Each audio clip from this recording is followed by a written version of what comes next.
Hi, I'm John Humphreys, and I'm here with... Hi there, I'm Captain Kaity Toner. I'm Thunderbird 12. I go by Agent. I'm the team's public affairs officer. So, tell me, what is it like being the public affairs officer of one of the most public jobs in the Air Force?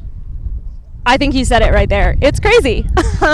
I think this job is one of the most rewarding jobs that anybody could have, regardless of what career field you are in.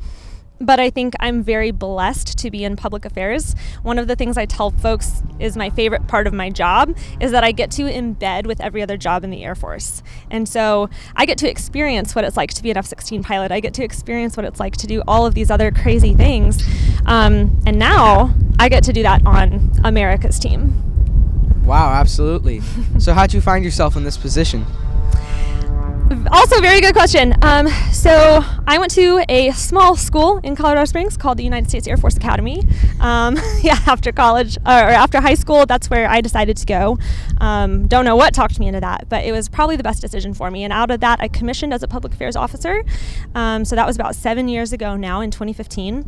And from there, I've been stationed in 3 separate locations, deployed twice. And at the end of the day, I didn't know that the Thunderbirds had public affairs until I worked my first air show.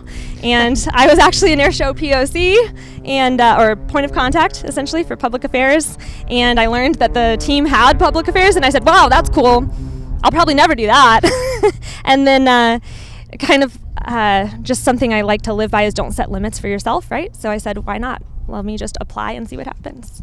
So, did you always want to be a public affairs officer, and even better, did you always want to be in the military? I'll start with military. So I definitely wanted to be in the military. I kind of saw it as like a stepping stone for what I wanted to do with my life, which in general is service. I just knew that I wanted to do something meaningful and that I wanted my job and the things that I do in my day-to-day life to matter on a larger scale. And so the military allows me to perform and be excellent in service to our nation and in service to something greater than myself, right? So there's that. And then, I'm sorry, what was the first part of the question? Did you always want to be a public affairs officer? Oh, public affairs. So no, I actually didn't really know what I wanted to be. You could argue that I still don't know what I want to be when I grow up. But I think when I was at the academy, I got the opportunity to fly gliders. And so I soloed a glider. I kind of ironically ruled out flying for me. I do love being around it. Aviation is something I do love. Obviously, I joined the Air Force and not a different branch of military service.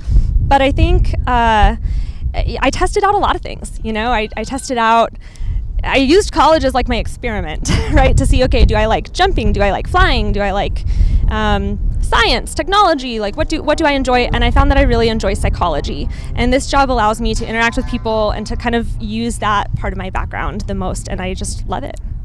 For you personally, what's the coolest thing you've ever done in your job? Oh, the coolest thing I've ever done in my job? That's really hard.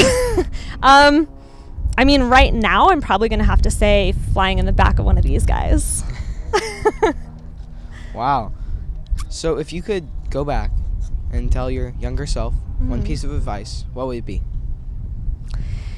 I think I would tell myself not to care so much what other people think, number one. And number two, to not stand in my own way.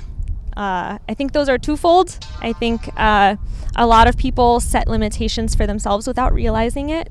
There's pressures that society might put on you or stigmas or things like that. And I think if you just don't set limits for yourself, then there is no limit. Absolutely. Well, thank you so much. Thank you. It was an honor to talk to you. And don't forget to have fun at Sun and Fun.